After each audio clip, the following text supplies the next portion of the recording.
So I bought this guy a little while ago, maybe over a year ago. No, it's been about a year. And I've been carrying it in the back of the car.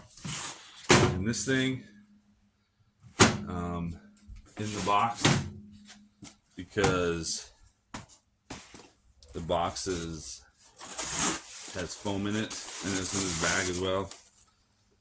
So I figured that would be a good way to carry it. But if you look, you notice it's huge. And then I put in this, it just takes up tons of space. So I want to mount this, and I have to take it out and to use it. So I want to make it more convenient, and I want to mount this inside the back of my Tahoe. So I'm going to use this board. I'm going to mount it on this board, and then I'll show you where I'm going to mount it on the back. But before I do that, before I mount this on the back, I want to also modify this a little bit.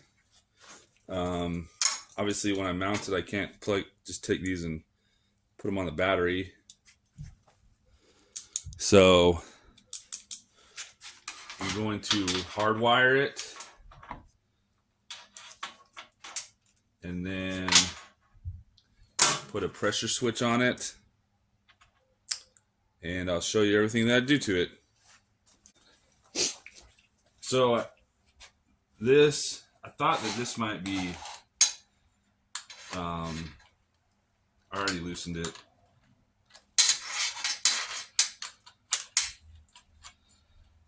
But this is not what I thought it would be. I thought that this would not be a female. I thought this would be the male and this would be the female. But anyways, this is the female, this is the male, and it seems to be 1/8 NPT. So I'm going to take that off. I'm going to take these off.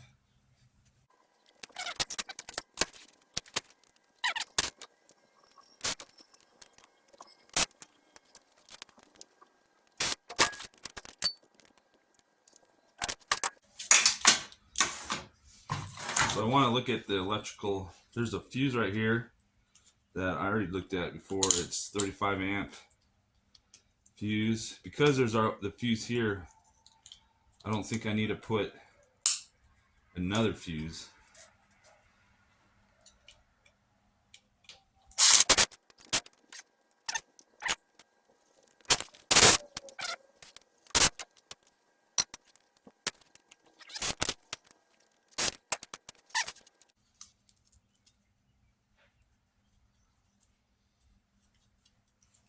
So I might want to reuse this if like let's say I upgrade to a better pump and this still works and I just want to use this in another vehicle.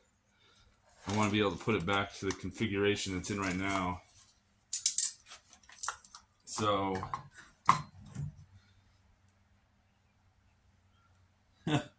they soldered it on to the fuse.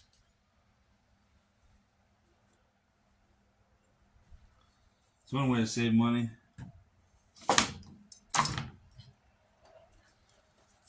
So there's no complicated electronics in this one. It's just on and off. You have 2 wires coming out of here.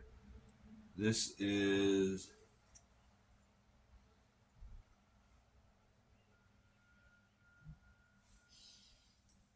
I don't know what that is. It's probably a release valve or a pressure or something.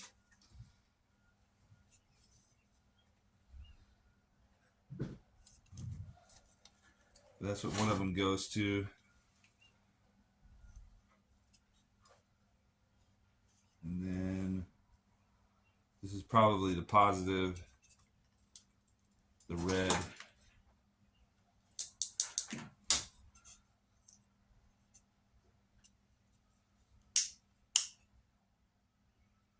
That's what the switch, there's a switch here too.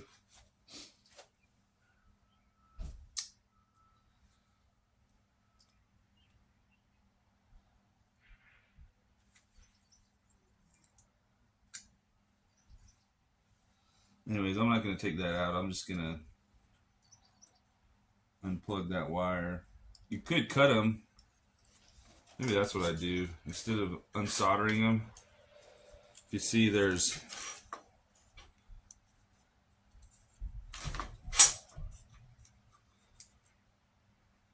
a knot in the wire. So I'm going to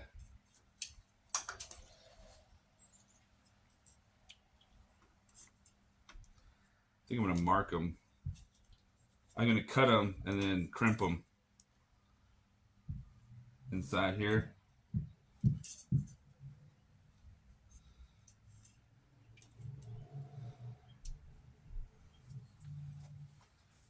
And I'm going to do a paint marker.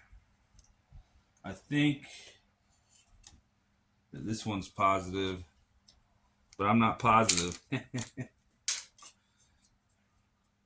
So I'm going to mark where I'm going to cut it. I'm going to mark both sides, and then I'll follow it to verify which one's positive.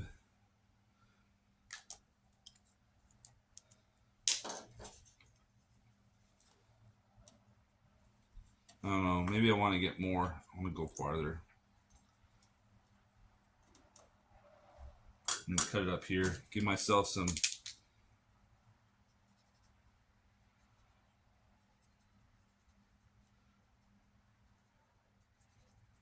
space.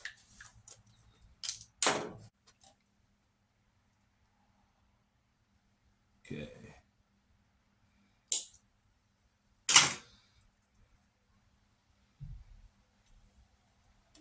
That one and this one. All right.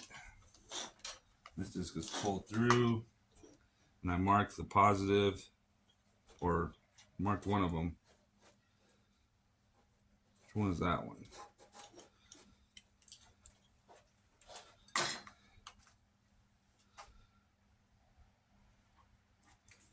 I'm gonna do it the easy way.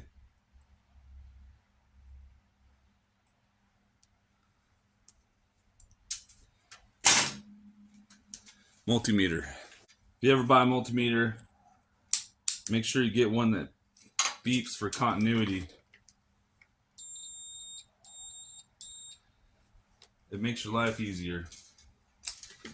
So I'm gonna hold. You just have to hold. I'm gonna hold one of them right here on the mark. I think. Yep. All right. That's positive. Okay, so I marked the positive. I guess I could have done that in the beginning.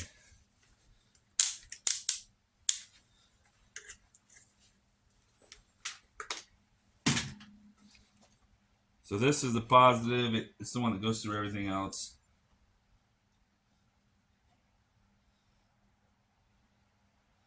And I'm guessing it's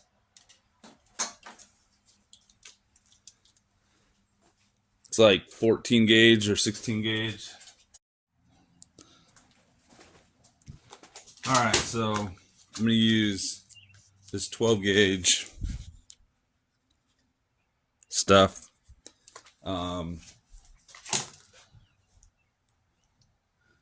it looks like it's a little bit bigger. This is probably 14 gauge because 16 gauge looks too small. In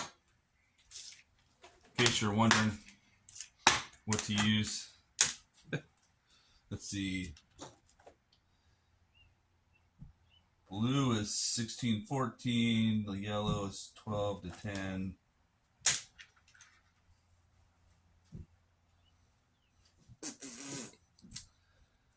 Maybe I should have gotten, let's see. I have these. These guys are crimp and then heat shrink. I'll show you when I get there.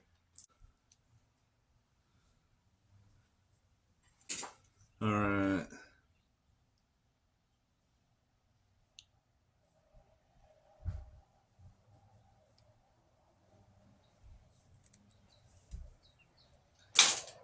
This is 12.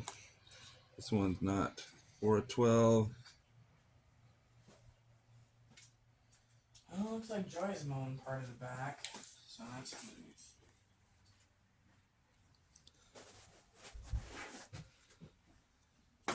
So we're supposed to use this for 12, 10 and 12, but I want to, I'm connected to it, to a 14, so I'm going to use this one.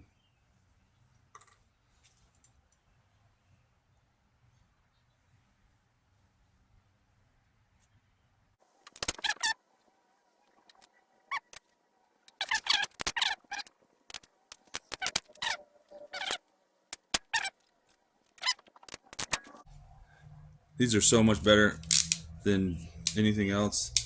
I mean, the brand, these are Doyle brands from Hard Freight, but you can get them in lots of different brands. They're probably all the same.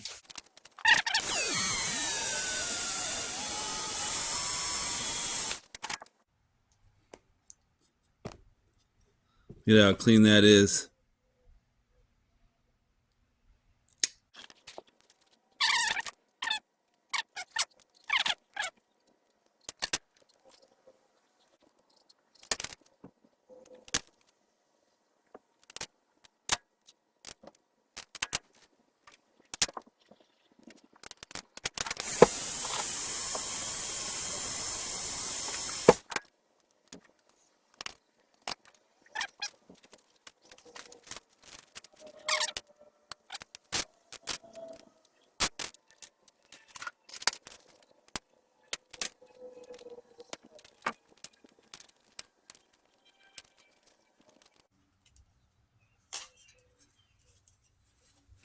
So after doing all that,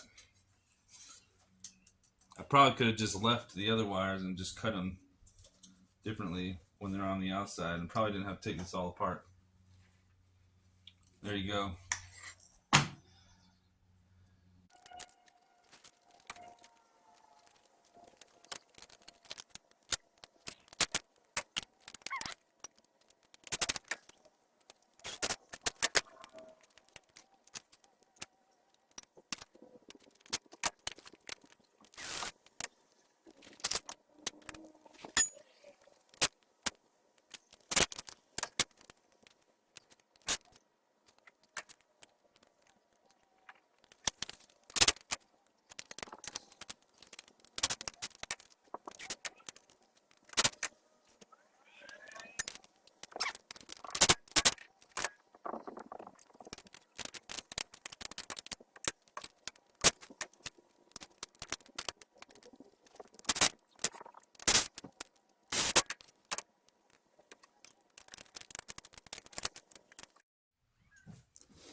Okay, so I could have just taken the wires that were already coming out and just cut them instead of doing this.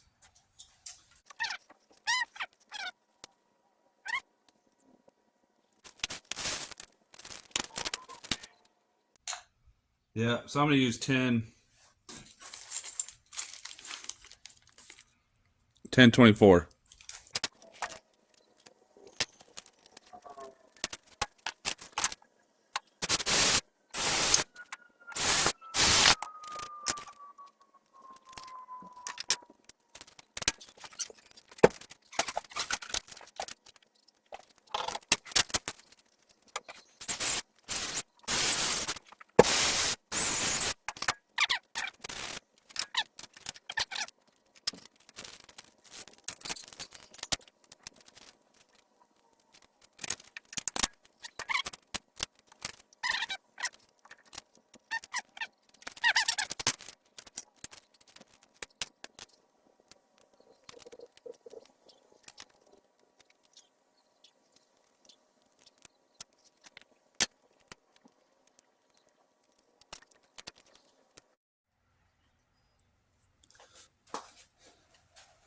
All right, it's mounted. Let's move on to the plumbing.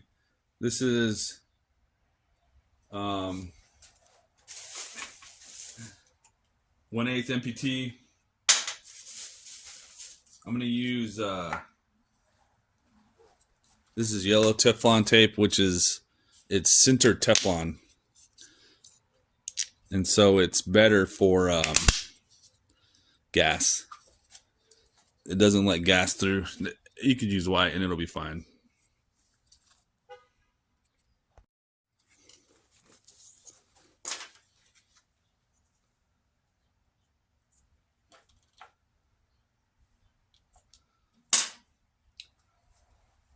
So I don't know if I've shown this. Here's a trick on how to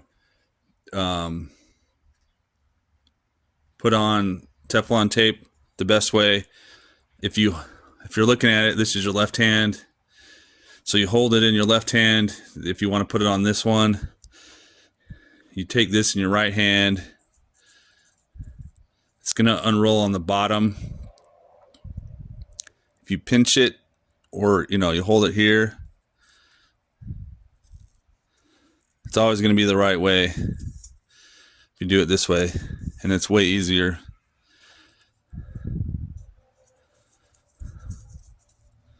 So I'm going to do 2 rolls. So if you always start on your left hand and then have this on the bottom and then wrap this way, it'll be wrapped correctly.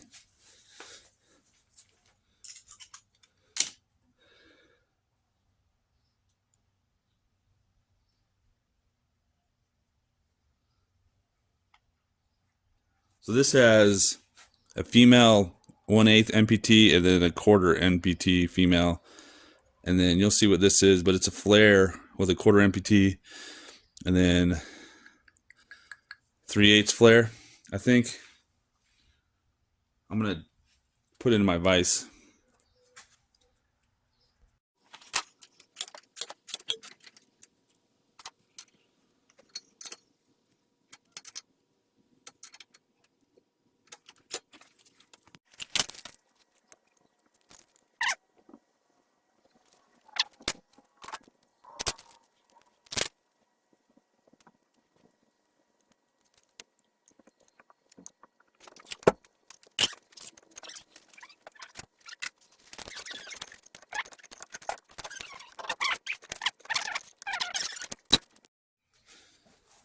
Okay, so my plan now is, so this is a flare.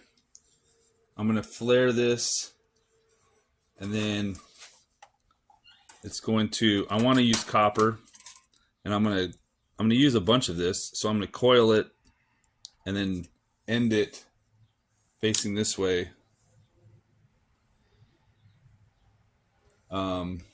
So that'll be fun to get it to bend right.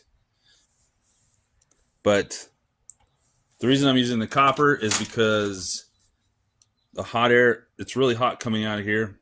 And so I want the copper to cool it before it gets anywhere. So that's what it's for cooling. So yeah.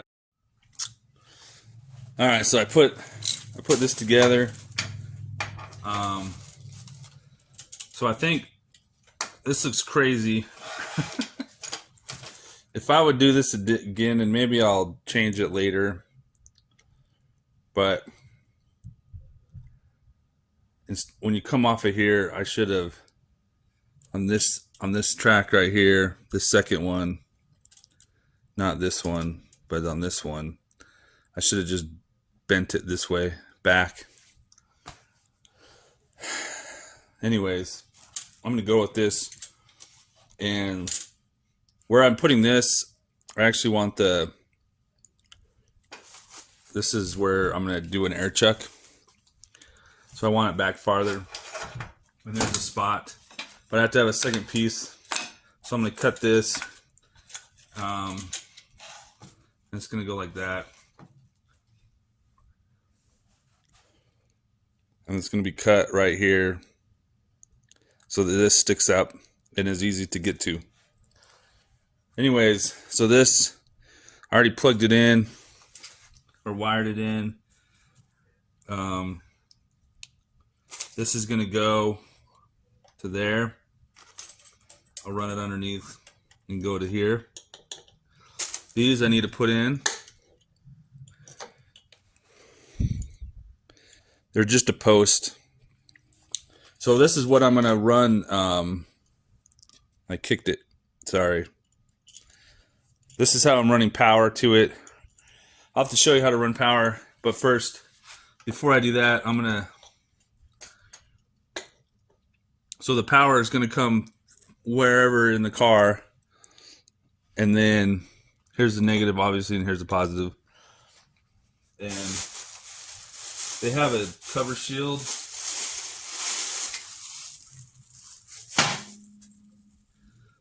That's why I got these. I got these on Amazon.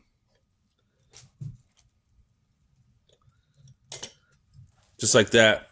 And so it'll run in and then you can't accidentally touch it.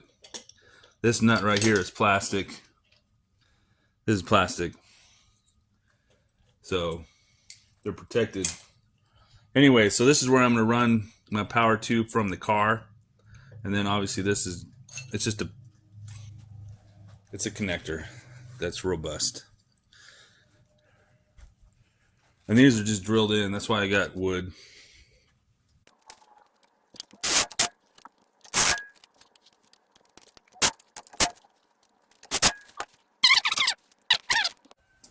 All right, so I'll show you, but that's where I want it. So you start taking stuff off.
Okay, I got it. I got it mounted on this door panel. Or the. Anyways, I have. You saw me put screws. Here you can kind of see this one right here. That's where it goes through, and it's underneath.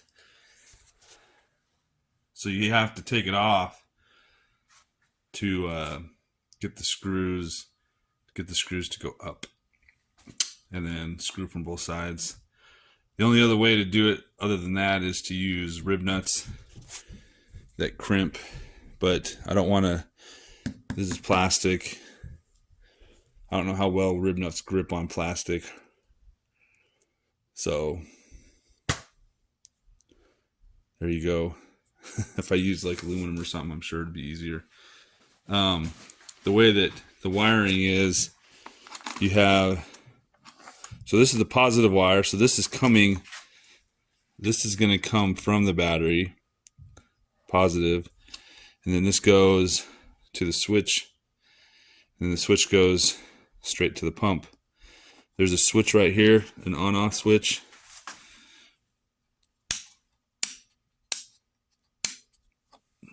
That's how I'm going to turn it on and off. There's a fuse right here, 35 amps. It's in line with this. So actually this goes to the fuse and then to the switch, in case you're wondering. And then the negative here, it comes out of the pump and then it goes straight to the negative here. And then this is going to go, I'll probably attach it to the frame. I will attach it to the frame. And when I get there, I'll show you how to, but other than that, this is done. Yeah, this is the how you connect a hose to it. So I had to use these straps, and I just screwed them on the sides, on both sides. And then you can see here I use T-nuts coming up to secure it. So, all right, I'll show you when I guess the next step is running wires and then installing it. All right, so this is, you should have seen me take this part apart, take the panel off. This is where anyways, I was trying to find a place for the power, and that's what these two are. Let's see if I can get a better. So there's two grommets. I drilled through, and it goes to the bottom. Anyways, it's real thin sheet metal. And then I put grommets there, and then, okay, so these two wires coming out are 8 gauge. This one, it was cheaper to buy black wire. So I put heat shrink on this one a couple places. This one runs, it's 20 feet long, and it goes up to my battery. And I hadn't cut a single inch of it, and this is how much I have left from my battery. So if you're doing it bigger than this, 25 feet to 30 feet is probably what I would get just to be safe, but I did it with 20, just barely. And then this is the negative, and it goes to my frame. So it goes straight down here, and then I bolted it to my frame for contact. Anyways, I'll show you how this is. It's just gonna go here, and then it's gonna come out probably somewhere around here. And hopefully I have enough to get up. I'll show you when I'm done. All right, here's how I just have it run straight to the battery. This goes all the way back. That's the positive part, obviously. All right. Okay, this is the finished product. Try not to get sun flares. Anyways. So, there it is mounted. It's pretty easy. It takes both types of these. That's kind of nice.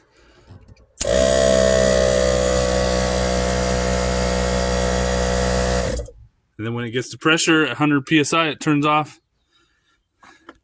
I just have right now, this long hose, cheap hose from Walmart. And I don't know why people don't use these. I like to use this for filling up my tires and letting air out of them. Because if you take it off, it'll let air out. But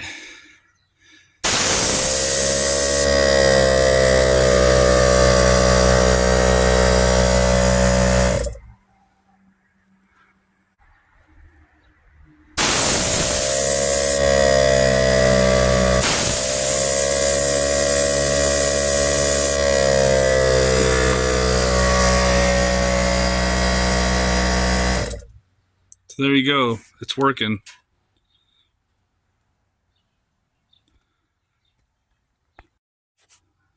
So one last thing before I leave is, or I turn off the video, is a few things that I could have done better or differently. So I could have run this a little bit differently. The wire coming out, you saw me take this apart. For this specific pump, you could just cut it. You know, the wire coming out, just cut it, and the positive one goes to here and then goes out to the positive, and the negative one just goes to that negative port. Make sure you get more than 20 feet of wire. If you look at here, the fittings I have, I could have used because everything ends up being a quarter MPT, right? So this is a quarter MPT, this fitting was a quarter, this is a quarter, and then I had to have another fitting to go up to. This is a 1/2 inch MPT T, and I could have just done a quarter MPT T with brass, and it would have been 3 times cheaper. Also, if I would have bought all the brass fittings on Amazon, I probably would have gotten a better price instead of going to Lowe's and Home Depot.